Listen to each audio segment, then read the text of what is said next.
Então, nessa aula da disciplina de Fundamentos de Macroeconomia, nós vamos dar continuidade ao estudo da moeda e do sistema monetário, tendo em vista compreender basicamente como é que se dá a oferta monetária, algo que é uma continuação da aula passada, e depois destacando o papel do Banco Central, que é um agente extremamente importante e é de fato o principal agente do ponto de vista da configuração do que se chama de oferta monetária. Depois veremos um pouco sobre a demanda monetária, claro que sempre em perspectiva macroeconômica, para nós podermos depois analisar o mercado monetário e entender ali algumas possibilidades de política monetária. Então, para começar, vamos rever aquela questão da multiplicação da oferta monetária por parte dos bancos comerciais, né?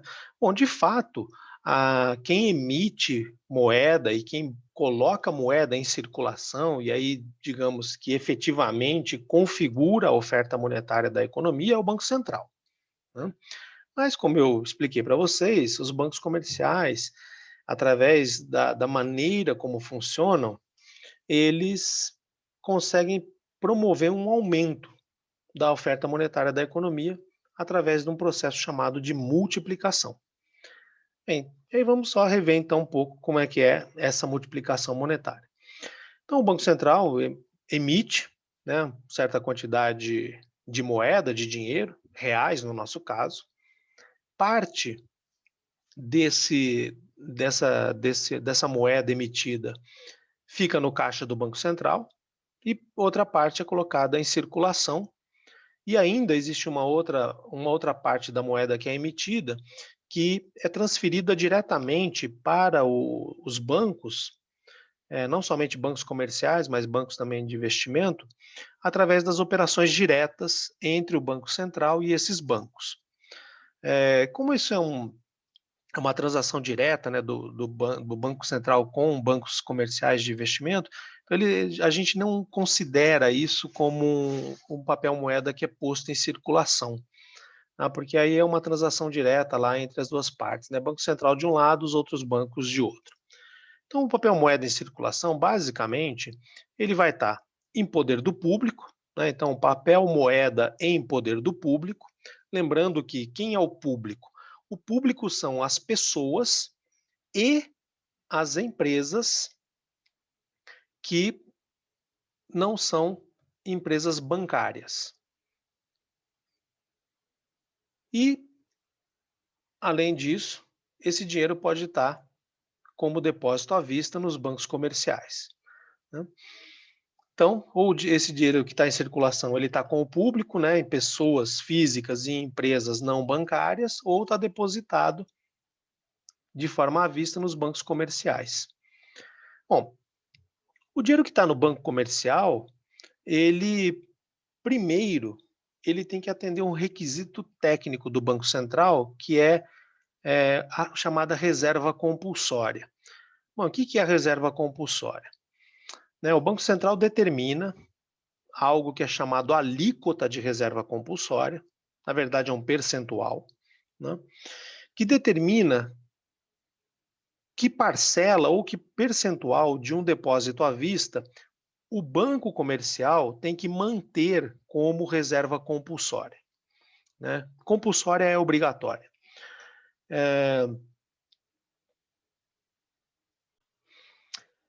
O que é reserva compulsória? Isso aqui é o seguinte, né? O Banco Central ele precisa controlar a oferta de moeda na economia e aí, claro, controlar também de certa forma o risco do sistema bancário, do sistema financeiro, né? E claro, né? O que um banco quer fazer? Em tese, o banco quer pegar todo o dinheiro depositado à vista, né? E quer emprestar, né? Porque dinheiro parado não gera rendimento, não gera juro, mas dinheiro emprestado gera, né? Mas, né, se o banco emprestar tudo que está depositado nele, ele começa a correr riscos, né? Por exemplo, alguém vem sacar e não tem dinheiro, né? Então isso não pode acontecer. Então, para, digamos, garantir, né, que assim, digamos, o funcionamento do sistema financeiro, do sistema bancário, não fique ali completamente na mão dos bancos, então o Banco Central determina o seguinte: olha, uma parte de um depósito à vista tem que ficar custodiada ao Banco Central e o banco não pode pôr a mão nesse dinheiro, né? Então, digamos assim, alguém foi lá e depositou R$ 100 e a alíquota de reserva compulsória é 10%. Então, um depósito de 100, reserva compulsória é R$ 10. Então, dos R$ 100, R$ 10 o banco não pode pôr a mão, fica em custódia do Banco Central. O banco pode usar os outros 90, mas aqueles 10 o banco não toca. Ok. Bom, então, feito isso, né? Então o banco, digamos, recebeu R$ 100, guardou 10 ali para reserva compulsória, porque é obrigado pelo Banco Central. Aí sobra 90, né? Digamos que dos 90, ele precisa ter algum dinheiro em caixa para poder satisfazer saques, né? Então, alguém deposita 100, o banco guarda um tanto ali por causa da determinação do Banco Central, só que ele também não pode simplesmente pegar os 90 e emprestar, né? Porque senão ele fica sem dinheiro para alguém que venha sacar. Então, ele também reserva uma parte daquele depósito ali para satisfazer as questões operacionais, né, de saque. Além disso, né, então digamos que ele guardou 10 ali para reserva compulsória, guardou 10 para saque. Então, dos R$ 100 depositados, né, só tem 80 disponível. Mas além disso, os bancos, eles também formam reservas voluntárias, né, que são o quê? Que são também eles determinam, né, uma parcela de um depósito à vista que eles vão manter reservado de maneira voluntariosa, né, ou de maneira voluntária, por livre e espontânea vontade, né? Por que que eles fazem isso? Bom, porque quando os bancos emprestam, eles sofrem alguma inadimplência, né? Então, até para poder ter dinheiro para, digamos, cobrir ali uma inadimplência, eles precisam formar uma reserva. E além disso, né, eles podem querer guardar o dinheiro porque eles estão olhando para a situação da economia e percebendo, né, que se concederem empréstimos agora, a possibilidade de não receberem no futuro, né, nas datas de pagamento, ela está grande. Então, os bancos preferem ter uma atitude mais conservadora e não emprestar tanto dinheiro, não arriscar, né? É, mas aí isso está ligado ao quê? Né? Uma análise dos bancos do ponto de vista de riscos envolvidos, né, de sofrer uma inadimplência, é, da possibilidade das pessoas virem sacar mais dinheiro, né? Então, os bancos fazem vários tipos de análise para poder determinar também ali um tanto a guardar como reserva voluntária, tá? É, aí digamos que o banco resolveu guardar 20, né? Então ele já guardou 10 aqui como compulsória, guardou 10 para satisfazer saques, né, operações, ali pagamentos, né, e tal, e voluntariamente guardou mais 20. Então, dos 100 que entraram, 10 foi guardado aqui como compulsório, 10 foi guardado para rodar a operação e 20 para reserva voluntária. Então, guardou 40, sobrou então 60. Né? Esses 60 que o banco então vai conceder como crédito. Né? E aí ele concede crédito para quem? Ali para o público, empresa ou pessoa física. Tá? Bom, aí quando esse dinheiro vai parar na empresa ou vai parar ali com uma pessoa física, a pessoa toma uma decisão, né? Assim, a empresa ou a pessoa toma uma decisão entre ou mantém esse dinheiro em mãos ou deposita à vista também num banco comercial. Né? Então, uma coisa que pode acontecer é ali, né, o agente ali do público que recebeu esse crédito, ele pode sacar, né, o crédito concedido e aí vira dinheiro, vira papel moeda em poder do público. Ou ele pode fazer o quê? Deposita à vista num banco comercial, né? O dinheiro que recebeu, uma parte, né? A gente não tem como saber exatamente, né, o que ele vai fazer, mas ele pode fazer isso. Bom, então se a gente olhar agora, esse dinheiro, né, que o agente ali do público depositou à vista no banco comercial, ele cai na mesma situação do depósito inicial, né? Então, entrou um depósito no banco, o banco vai lá primeiro, do valor total depositado, guarda um tanto para reserva compulsória. Depois, guarda um outro tanto para saque. E depois ele guarda um outro tanto como reserva voluntária. tá? É, depois de fazer tudo isso, aí ele concede um crédito de novo. Só que repara que esse crédito que foi concedido, ele já é dinheiro que já tinha sido emprestado antes, ó, né? Então surge uma quantia de dinheiro na economia que, na verdade, materialmente não existe. Ela só existe por quê? Porque a gente está trabalhando com registros, basicamente registros contábeis, né? E aí, claro, alguém que fez um depósito, não sacou, ficou dinheiro parado, então o banco pode pegar esse dinheiro e emprestar. Então ele faz aparecer dinheiro na economia, simplesmente do ponto de vista escritural. Ok.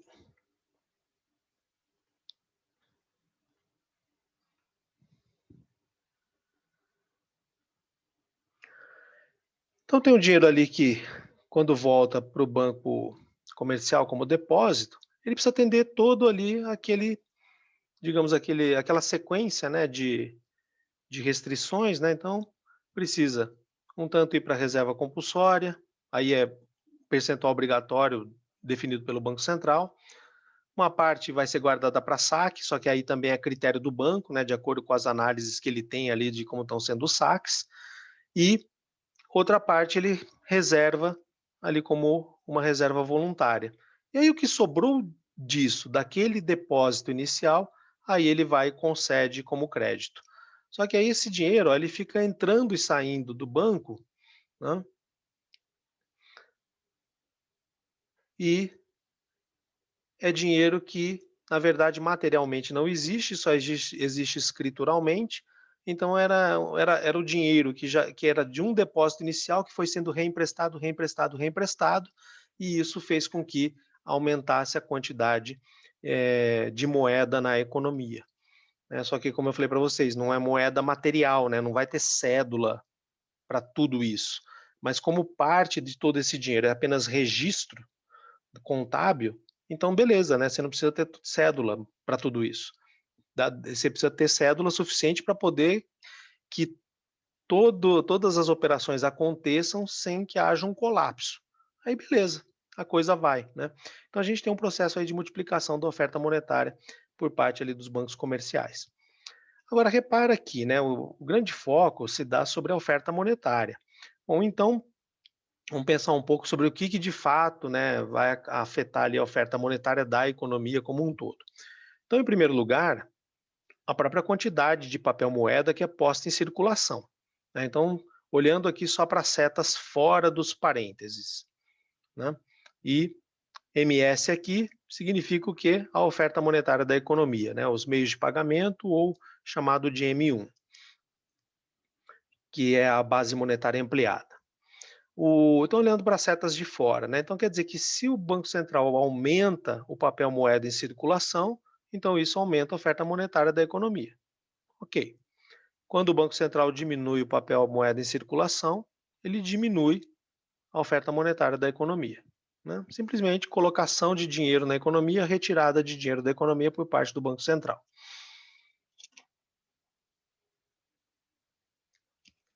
Que de fato é onde está a maior parte da oferta.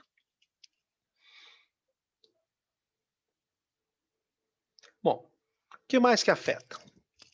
Repara aqui, olha, tudo aquilo que fez aumentar a oferta de dinheiro na economia a partir do papel moeda que foi posto em circulação foi o crédito concedido. Agora lembra, né, do que eu falei para vocês, o que é o crédito que acaba sendo concedido? É um valor equivalente a um depósito à vista, deduzindo-se a reserva compulsória, deduzindo-se provisão para saque, deduzindo-se a reserva voluntária. Aí o que sobrar depois de tudo isso, crédito concedido, né? Bom, então veja que se, né, olhando aqui as setas de fora do parênteses, se o Banco Central aumenta a alíquota de reserva compulsória, então um depósito à vista vai sofrer uma maior dedução agora. Sofrendo uma maior dedução por reserva compulsória, vai diminuir o quê? O crédito concedido. E aí vai diminuir toda essa multiplicação de dinheiro aqui, ó, né? Então, diminui, aumenta a alíquota de reserva compulsória, diminui a oferta monetária, E o contrário também vale. Ou seja, quando o Banco Central diminui a alíquota de reserva compulsória, o banco, a partir de um mesmo valor depositado, ele precisa guardar menos dinheiro aqui, ó. Então, se ele continuar guardando igual para saque e reserva voluntária, no final das contas sobra mais crédito para conceder, né? Então, digamos, a alíquota era 10% e o Banco Central baixou para 8%, né? Então, agora o banco, de R$ 100, ele não precisa mais reservar 10, ele só reserva 8. E aí sobra, antes sobrava 90, agora sobra 92. Aí depois ele deduz alguma quantidade ali para saque e outra para reserva voluntária. Então, quando o Banco Central reduz a alíquota de reserva compulsória, mantendo-se inalterados os outros parâmetros, o que vai acabar acontecendo é que vai aumentar a oferta de moeda na economia. Por quê? Porque vai sobrar mais dinheiro aqui para conceder como crédito, a multiplicação monetária vai aumentar.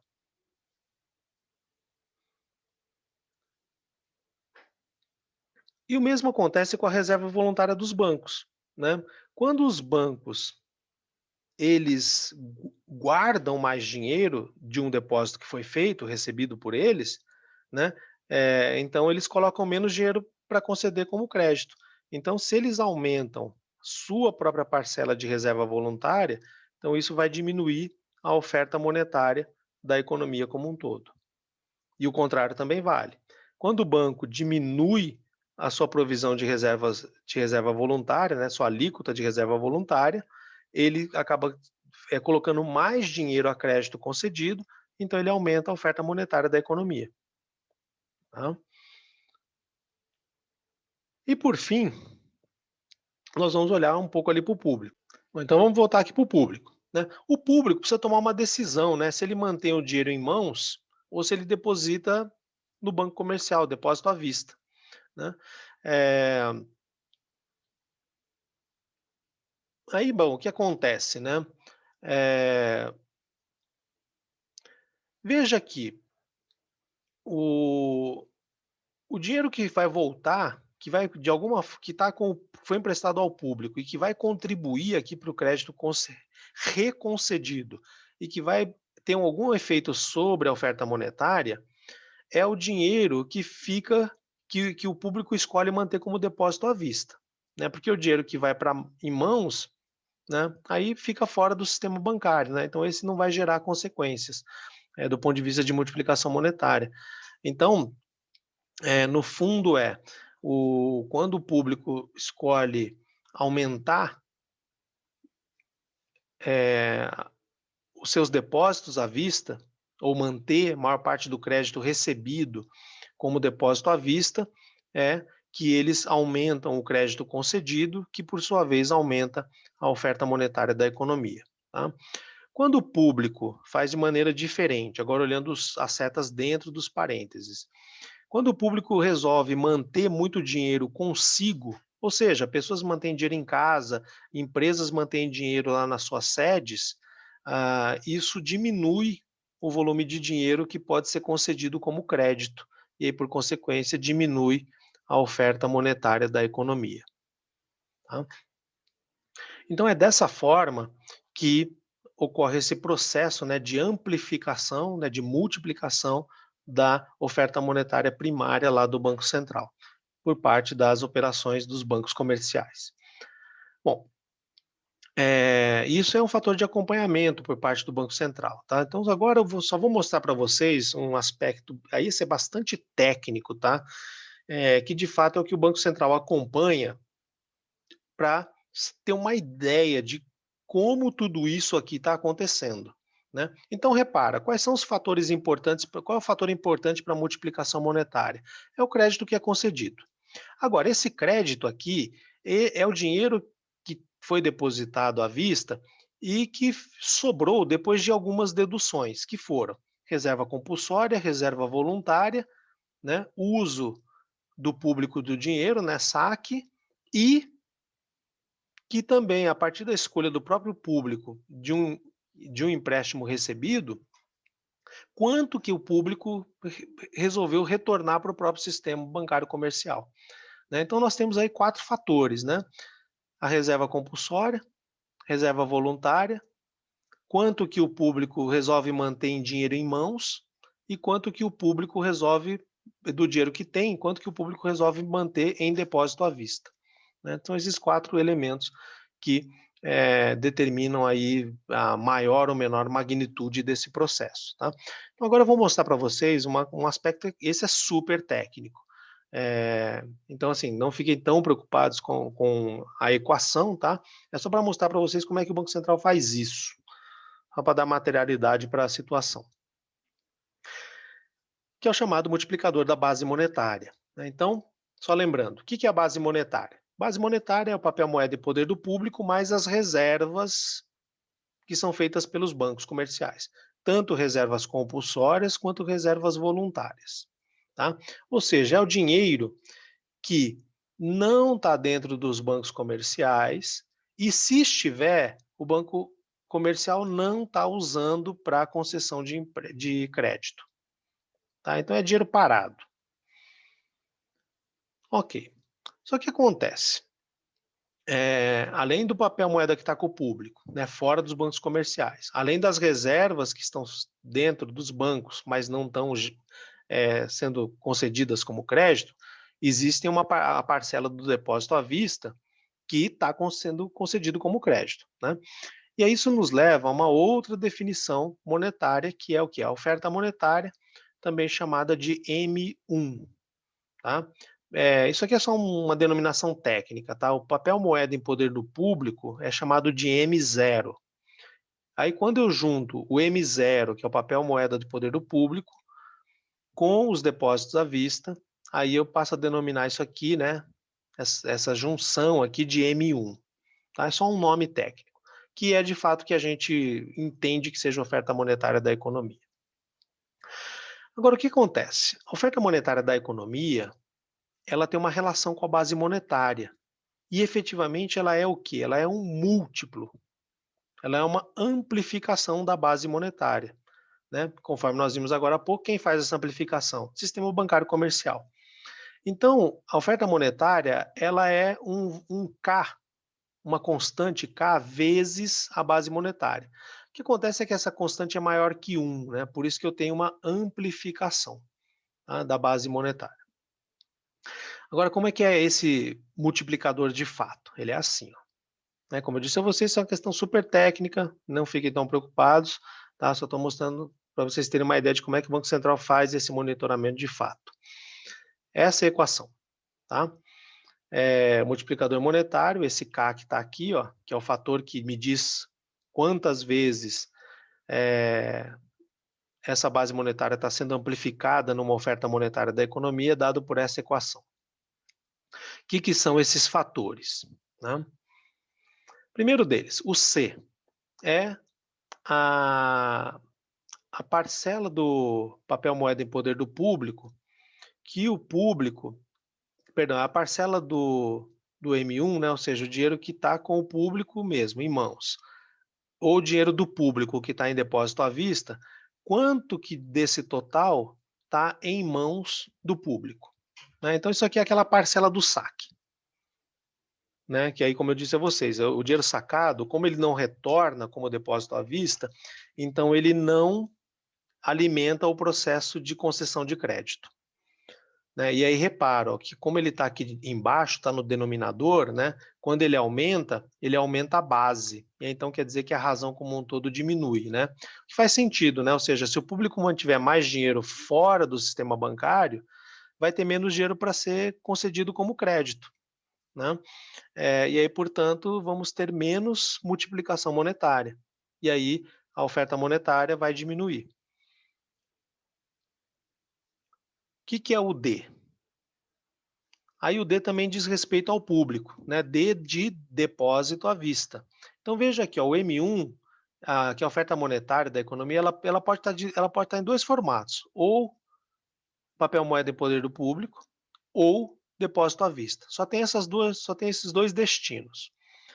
Então aqui o que é? Esses dois parâmetros ele pegam o seguinte, ó, como é que o dinheiro, como é que a oferta monetária está dividida entre estar fora do sistema bancário, que é o C, e estar dentro do sistema bancário, né? Essa parte fora não gera multiplicação monetária. essa parte dentro gera multiplicação monetária. Claro que, ó, repara que como o M1 é o papel, moeda e poder do público mais depósito à vista, C mais D, essa soma é igual a 1, tá? Então, quando o público tira dinheiro do sistema bancário, naturalmente eu tenho menos depósitos à vista. Por outro lado, quando o público faz mais depósito à vista, eles ficam com menos dinheiro em poder deles próprios, né? Então, assim, é uma razão de 1 para 1 aí, né? Aí, o que é o R1? R1 é a parcela de encaixe técnico dos bancos comerciais, chamada a reserva voluntária, né? Então, ou seja, é quanto que de um depósito à vista o banco comercial resolveu guardar. Falou, não vou usar para operação e nem empréstimo, né? Vou reservar. Perdão, nessas reservas voluntárias já está provisionado ali o dinheiro que acaba indo para saque também, tá? E qual que é o outro fator, o R2? O R2 aí são as reservas compulsórias que o Banco Central impõe aos bancos comerciais, tá? Então, são aqueles 4 fatores que eu tinha destacado ali naquela imagem. Tecnicamente, o Banco Central acompanha assim, né? Bom, agora só vamos dar uma olhada de maneira rápida. Bom, então aqui nós vamos olhar o site do Banco Central do Brasil, né? bcb.gov.br. Esse site tem muita coisa, né? Nossa autoridade monetária. E aqui tem essa entrada para as estatísticas. Aí a gente abre aqui algumas possibilidades. Eu vou entrar aqui nas séries temporais, né? SGS, Sistema Gerenciador de Séries. Eu vou entrar aqui. Aí ele abre essa página, né? Aqui você pode obter, tem muita variável monetária, financeira também e tal. Só que eu vou olhar aqui, ó, indicadores monetários, né? Política monetária, agregados monetários, contas analíticas e assim vai. Vou entrar aqui nos indicadores monetários. Aqui nos indicadores, temos aspectos de política monetária, agregados monetários, contas analíticas do sistema financeiro. Eu vou olhar aqui nos agregados, né? Aí, ó, agregados, ó, o que tem aqui? A base monetária, né? Então, eu vou abrir. Então, ó, o Banco Central tem isso aqui, ó, com acompanhamento diário, papel, moeda emitido, reservas bancárias, monitoramento diário, né? Tudo isso, né, monitorado diariamente. Vou voltar um pouco. Aqui temos o multiplicador. Multiplicador da base monetária, ó. Ele está aqui, ó. É o K. E aqui o C, comportamento do público, né, dinheiro mantido em mãos, quer dizer, percentual do dinheiro mantido em mãos. O D, percentual da oferta monetária que está depositada à vista. R1, as reservas voluntárias aquela parcela de reservas voluntárias dos bancos comerciais, e R2, as reservas compulsórias impostas a alíquota de reserva compulsória imposta pelo Banco Central do Brasil. Vou selecionar todas para mostrar os valores para vocês.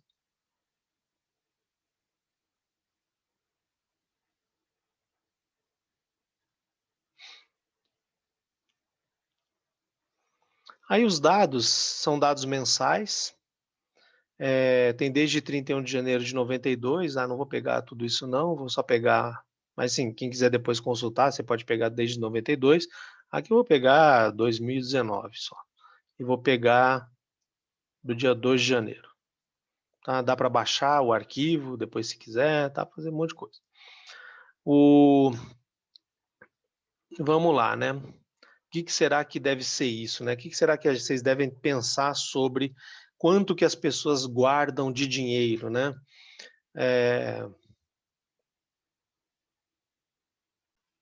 Agora pedindo aqui para ver os valores.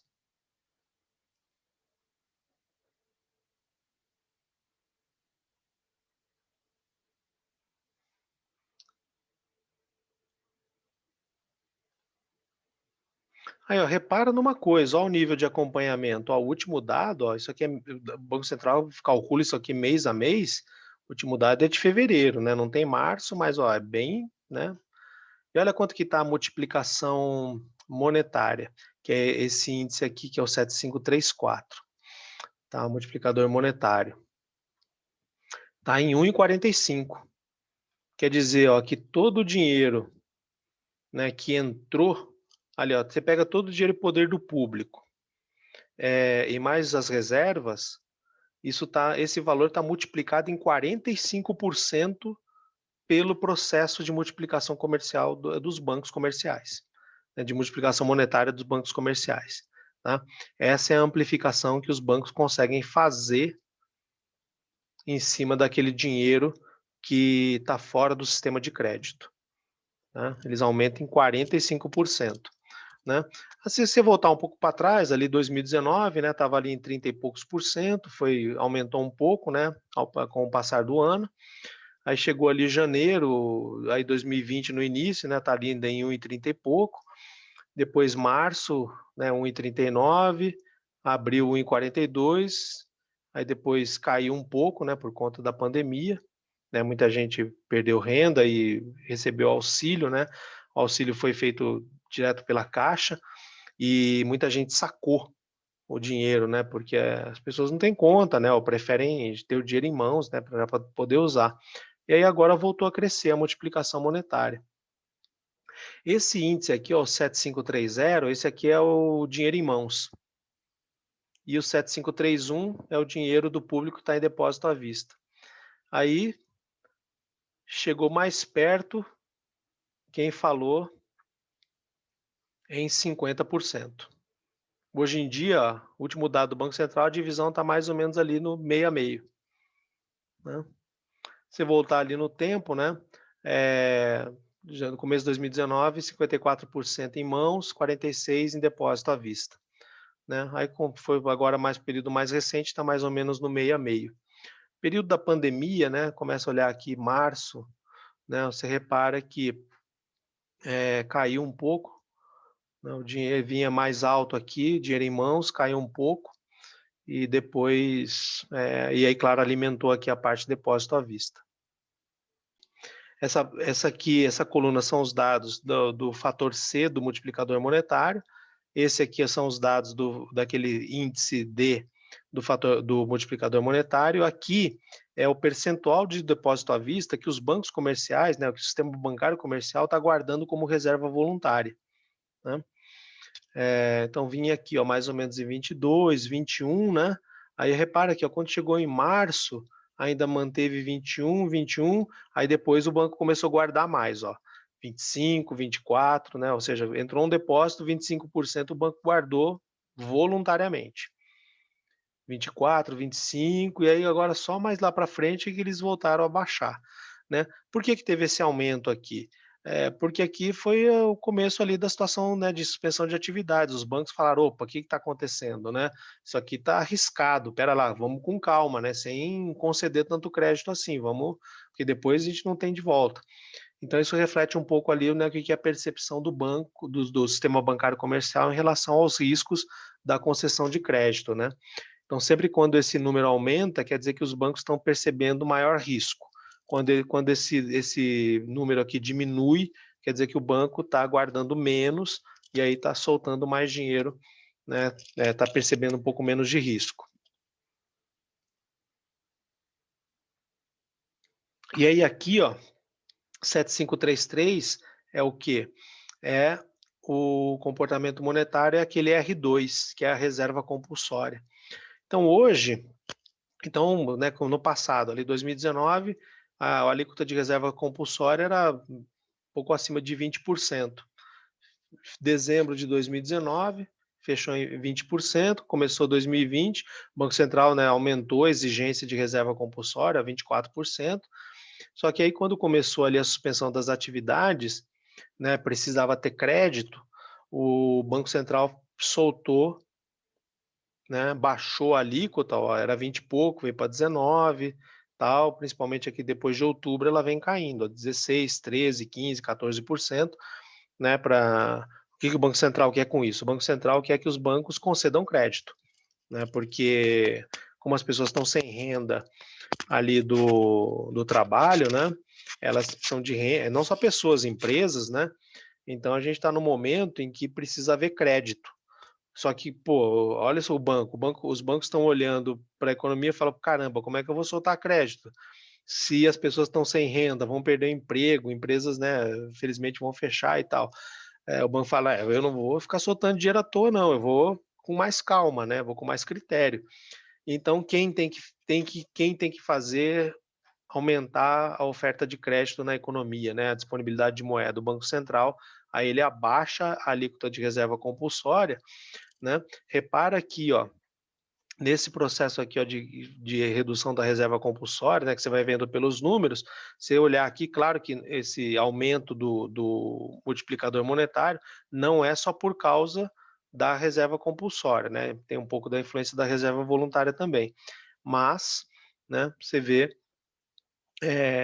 que aqui a reserva compulsória baixa, a multiplicação monetária basicamente aumenta, tá?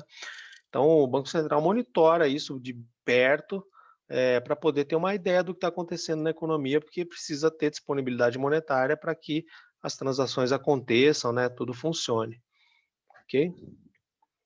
Agora, nessa parte aqui do público, é bem estável.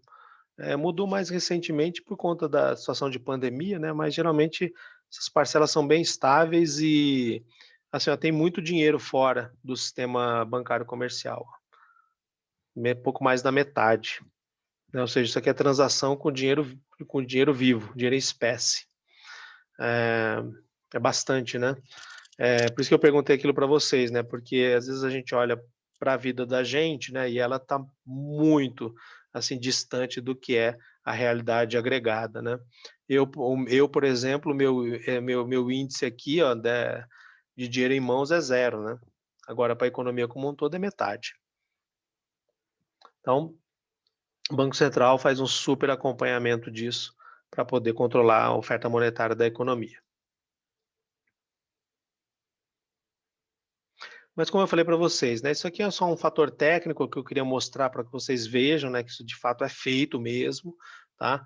Mas o importante é entender, né, as grandes relações ali, né, que a gente vai inclusive enfatizar no restante aí de outras atividades da aula.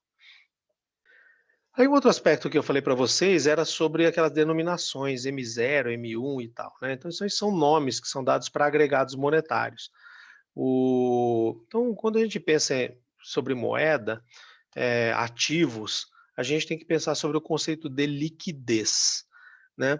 A liquidez, que é a liquidez de um ativo? É, digamos, diz respeito ao tempo e à capacidade de converter o ativo que eu tenho em algo que eu queira, né? Então, digamos assim, né? Eu, por um gosto exótico, resolvi comprar um camelo. Eu quero ter um camelo. Tá bom, fui lá, comprei um camelo, tô lá, crio o meu camelo. Aí beleza, passado um tempo, né? Aí agora eu quero ter um carro. Aí para ter o carro eu vou precisar vender o camelo. Bom, então é assim, eu vou lá, pego o meu camelo e levo numa concessionária e ofereço, olha, eu troco o camelo por um carro. Porque o camelo é muito valioso, né? Então eu vou trocar por um carro. Aí eu levo o camelo na concessionária, então assim, a concessionária vai falar, tá bom, mas eu não quero aceitar camelo em troca de carro. Então você primeiro faz o seguinte, troque seu camelo por dinheiro, depois você traga o dinheiro e eu troco pelo carro. Ok. Aí eu vou na outra, eu falei, mas eu tô com preguiça, eu não quero vender o camelo, eu quero trocar o camelo por um carro. Aí eu vou e levo numa outra concessionária, eles não aceitam e vai e tal. Aí, bom, então eu vou precisar primeiro achar quem queira comprar um camelo. Tempo. Depois, independentemente de quanto eu acho que meu camelo valha, é, tem que ver quanto que a pessoa que está disposta a comprar quer pagar, né? Então, ou seja, meu camelo pode valer, digamos, não sei quanto custa um camelo, mas vou chutar, vou falar que ele custa 80 mil, né? Primeiro eu vou ter que achar alguém que queira, né? camelo. Depois eu vou ter que ver se a pessoa se dispõe a pagar 80 mil no meu camelo, né? Se ela souber que que eu quero vender o camelo para comprar um carro, bom, aí claro que ela baixa a oferta, né? Porque ela sabe que eu preciso bastante de trocar o camelo, né? Porque o camelo não vai permitir fazer a troca que eu quero. Então, ou seja, tem que pensar no seguinte: quanto tempo eu levo para converter o meu ativo e quanto que do valor do meu ativo eu posso perder para poder converter esse ativo em alguma outra coisa que eu queira, né? Então, mas por exemplo, digamos que eu queira vender lá, trocar o meu camelo por um carro, e aí eu encontro alguém que tem um carro, né, que eu esteja interessado em comprar, e por uma feliz coincidência da vida, essa pessoa, ela aceita o camelo em troca do carro, tá? Então, nesse caso, né, que veja, teve uma dupla coincidência de interesses. Eu quero o carro e a pessoa, dona do carro, quer o meu camelo. Então, para essa pessoa, o meu camelo, ele tem liquidez plena. Por quê? Porque eu consigo trocá-lo por aquilo que eu quero, né? Só que se a gente pensar, né, por um segundo, a gente vai ver o seguinte, né, que ninguém troca mercadoria por outra mercadoria, né? Então todas as mercadorias, os ativos, eles têm uma perda de liquidez, né? Ou seja, eu levo algum tempo para poder converter o meu ativo em algo que eu queira obter como troca, em troca desse ativo, e isso envolve, para eu diminuir esse tempo de conversão, eu vou ter que aceitar uma diminuição eu vou ter que aceitar uma diminuição de valor, uma perda de valor, né? E aí né, como eu falei, se você encontrar alguém que queira o que você tem, seu ativo ele é perfeitamente líquido, beleza. Só que como isso é muito difícil de acontecer, então a gente nem pensa nesses termos. A gente pensa a liquidez de um ativo somente no tempo de conversão para moeda, tempo e manutenção de valor na conversão para moeda, né? E aí nesse caso, e aí por isso surge um termo chamado, um conceito chamado de quase moeda, né? Então, quando a gente olha liquidez, quando o Banco Central quer olhar para a liquidez da economia, né, quando de fato ali tem de moeda no total, ou potencialmente na economia, ele olha não só os agregados chamados de moeda, que é o M0 e o M1. M0 é o papel moeda em poder do público. O que é o M1? É o papel moeda em poder do público mais o depósito à vista, né? E o que são as quase moedas? É o M2, o M3 e o M4. Sempre que eu avanço o valor do M, eu incluo o M anterior, né? Então, o M2 é o M1 mais depósitos remunerados, depósito de poupança, títulos privados. O M3 é o M2 mais cota de fundo, operações compromissadas com títulos federais, e o M4 é o M3 mais os títulos de dívida pública, tá? Então, o que acontece?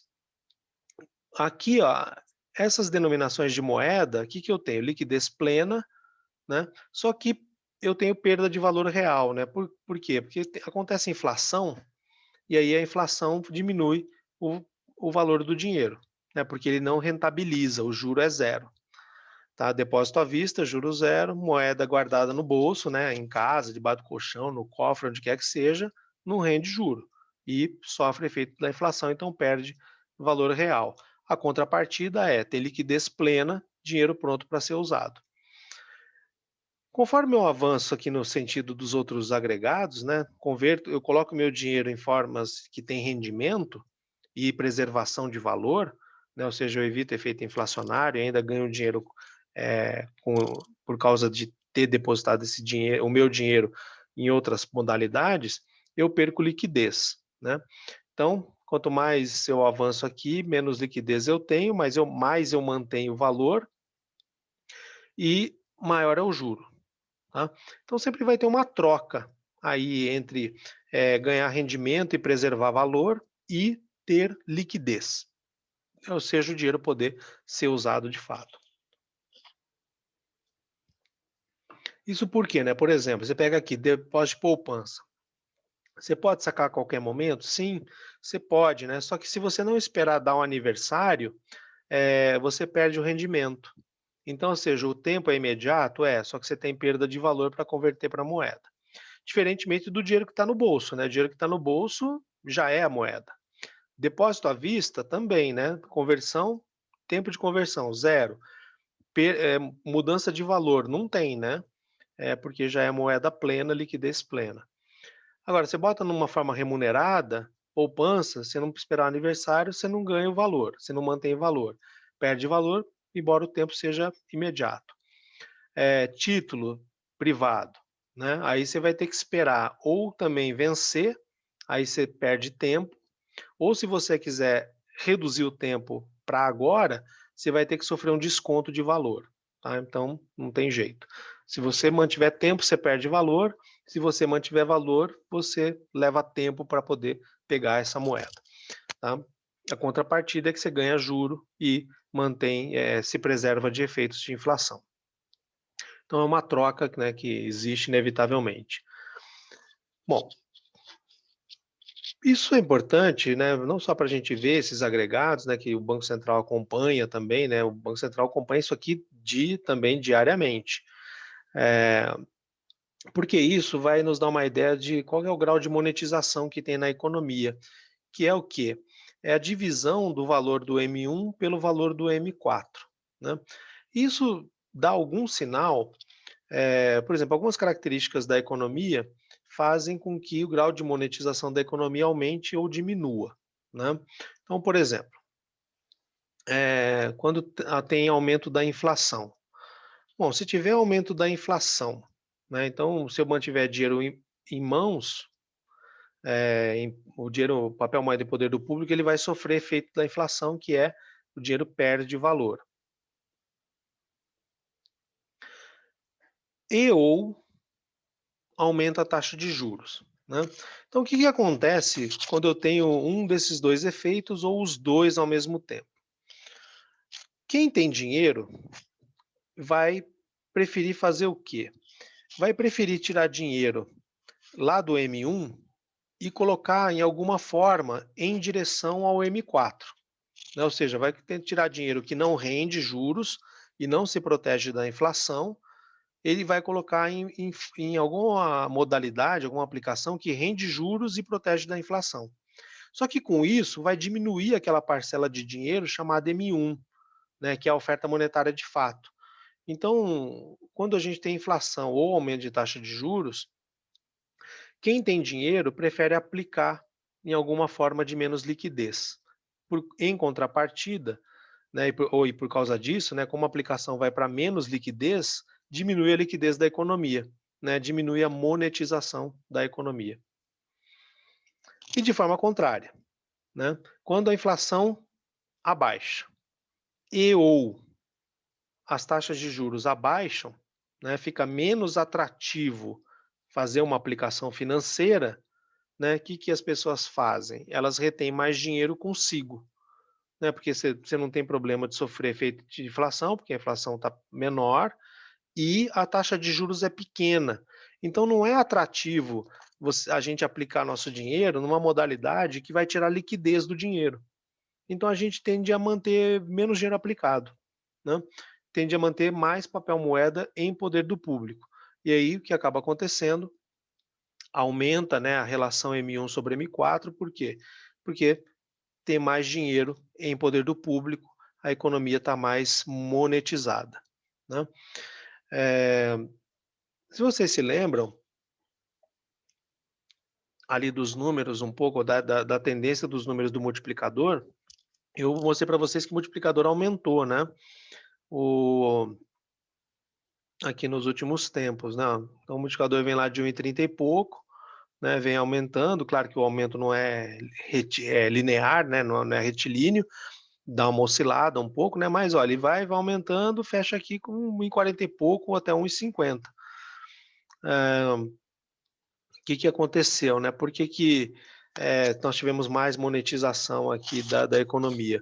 Foi um período, né, a inflação ela não é propriamente baixa, estava até crescente, né, mas a taxa de juros era pouco atraente para a aplicação financeira, né? Então, isso acaba deixando mais dinheiro na economia.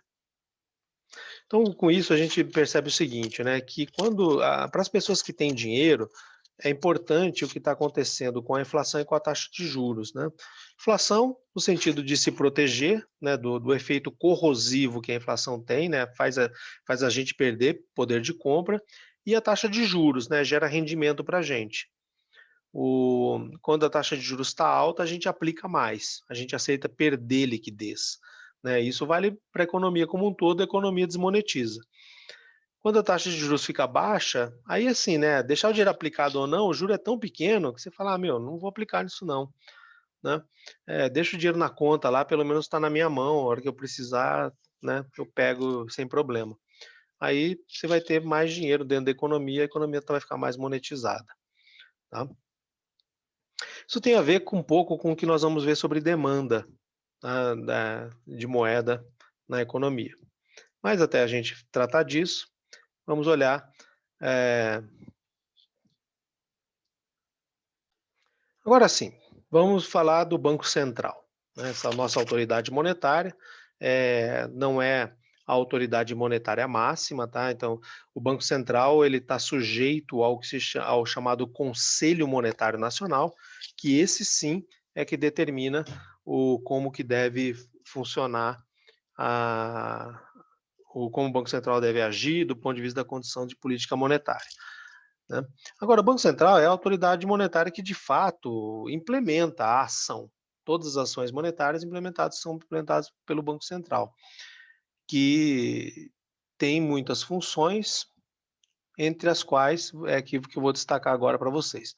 A primeira função do Banco Central, e digamos assim, a função primordial, que até acaba explicando as outras funções do banco, é ser o executor da política monetária. Que é isso? Que é executar a política monetária? É manter uma compatibilidade entre a oferta monetária e o volume de crédito com a meta de inflação que é estabelecida pelo Conselho Monetário Nacional para garantir a liquidez da economia, né? O que é garantir a liquidez da economia? É garantir que todas as transações aconteçam, tá? Que a gente não tem uma falta, uma não ocorrência de transação, porque não tem moeda para que a transação aconteça. Tá? Então é isso, tem que garantir que tudo funcione do ponto de vista monetário. Mas não só isso, mas de maneira que também seja compatível com a meta inflacionária estabelecida pelo órgão máximo chamado Conselho Monetário Nacional.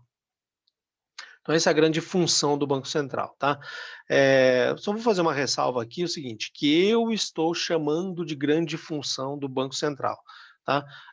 Quando você olhar nos livros, os livros não vão falar assim, né? Então é uma função do Banco Central. Eu, particularmente, acho que é a grande função, porque eu acho que as outras estão muito ligadas a ser o executor da política monetária, tá? Então só toma esse cuidado. Fui eu que falei que é a grande função, não é todo mundo que acha que é isso, tá? Então só toma esse cuidado. Bom, o que é uma outra função do Banco Central? É o banco emissor da moeda, ou seja, dá ordem para emitir moeda e para destruir moeda. Ou seja, tem dinheiro velho lá, né, que não está bom para uso. Você não pode simplesmente destruir o dinheiro nacional, tá? Porque isso é um crime contra a moeda nacional. Além assim de que você vai perder seu dinheiro, você vai perder tempo da sua vida que você dedicou ao trabalho, né? Mas, por exemplo, desenhar em dinheiro, sabe? Essas coisas, escrever e tal, isso é destruição da moeda, tá? Não, não pode ser feito. Quem que é o único órgão brasileiro que pode destruir moeda? É o Banco Central. Então, o Banco Central emite, o Banco Central destrói, tá? É ele que vai emitir, vai colocar dinheiro na economia, assim vai. Outra função do banco, ser banco dos bancos, né? Assim como nós recorremos aos bancos comerciais para fazer nossos depósitos, né, operações, etc., pagamentos, os bancos também precisam fazer isso. E os bancos, né, privados, e os estatais, eles têm um banco que é o banco deles, que é justamente quem? O Banco Central, que é quem cuida de todo o processo de compensações interbancárias, né? Então, todo dia, os bancos eles precisam fechar o saldo de operações, né, de pagamentos feitos e pagamentos recebidos, né, um lançamento de entradas e saídas. E o banco tem que estar em equilíbrio todos os dias. Não pode estar devendo e não pode ser credor, ele tem que estar em equilíbrio. Bom, mas e se um banco não tiver em equilíbrio, né? Ou seja, teve inadimplência, né, não recebeu pagamentos, tal, e aí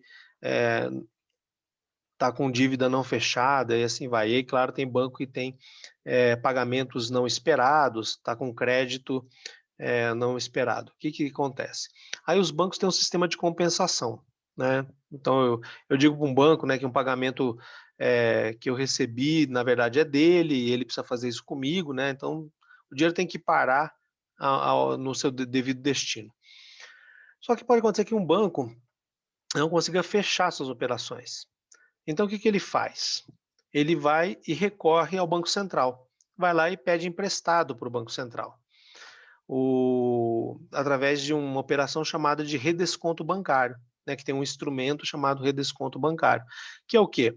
O Banco Central, o banco vai lá e pega um empréstimo com o Banco Central, e aí vai ter uma taxa de juros para isso, né, que é a taxa de redesconto, ou o banco precisa então vender títulos da dívida pública ao Banco Central. E aí o Banco Central aplica uma taxa de redesconto para poder comprar esse título do banco privado ou do banco estatal. Então ele funciona assim, né? O banco que fecha ali as contas dos outros bancos. Aí voltando a essa questão, né? Ó, banco que emite, então é o banco que cuida da oferta monetária. É o banco que cuida dos outros bancos. Então ele garante, né, uma compatibilidade entre a oferta de moeda e volume de crédito para garantir a liquidez da economia. O Banco Central também é o que? É o banco do governo. Ou seja, é o banco que financia o tesouro, né? Aí, só que é o seguinte, existem regras de operação, né? Então, por exemplo, tem o Tesouro Nacional, que meio registra ali, né, toda a movimentação de dinheiro dos poderes, né? Então, por exemplo, quando vai dinheiro para o ministério, né, para o setor, para o poder executivo, então precisa ficar registrado junto ao Tesouro que saiu o dinheiro, foi para o poder executivo, foi para os ministérios, né? E aí vai ter um lançamento a débito e crédito, né? Para poder controlar toda a movimentação de dinheiro. O Então, quando o ministério, né, precisa fazer gastos, o poder executivo precisa funcionar, o legislativo, o judiciário, então, de onde vem o dinheiro? O dinheiro vem do Tesouro Nacional, né, que digamos que é a riqueza nacional. E quem garante que exista essa riqueza nacional, que tenha dinheiro lá e possa ser movimentado? É justamente quem é o Banco Central, que funciona como se fosse o banco do governo, né? Que ele negocia os títulos de dívida pública do governo através de um instrumento chamado de open market, que consiste basicamente em comprar e vender títulos da dívida pública, que nós veremos futuramente. E além disso, o Banco Central também faz o papel de ser o depositário das reservas internacionais. Nesse sentido, ele faz o quê? Administração da taxa de câmbio e das reservas, tá? Administração no sentido, né? O Banco Central não controla a taxa de câmbio do Brasil, o que ele faz são operações de mercado para que, através das operações de mercado, influencie a taxa de câmbio, tá? Mas isso a gente vai ver futuramente na parte de externa. E é quem é o depositário das reservas internacionais, né? Ou seja, quando entra dinheiro do exterior no país, esse dinheiro precisa ser convertido, né, em reais. Então, vem dólares de investidores estrangeiros, eles não podem aplicar em dólar, eles têm que trocar o dólar por real para poder fazer as aplicações. Ok, mas esse dólar que foi trocado por reais, onde ele fica guardado?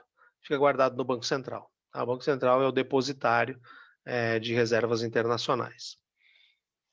Então, assim, pode ter entrado através de um outro banco, que é o que de fato acontece? Pode. Só que ó, entrou esse dinheiro estrangeiro no banco, o banco já notifica o Banco Central que ele está recebendo uma quantidade de dólares. Então, isso já gera um registro lá para as reservas internacionais, né?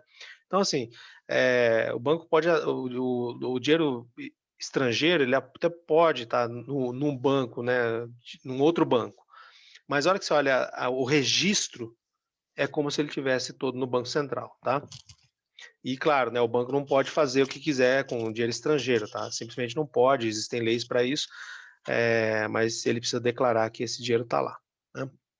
Aí repara, né, que todas essas outras funções, elas estão intimamente ligadas a executar a política monetária, tá? Mas, entendendo dessa forma ou não, como sendo simplesmente funções separadas, né, todas essas são as funções do Banco Central do Brasil. Então, o Banco Central, ele, digamos assim, vai de uma maneira mais simples, ele é o responsável por garantir a oferta monetária da economia, né? Bom, então, como que é a oferta monetária da economia?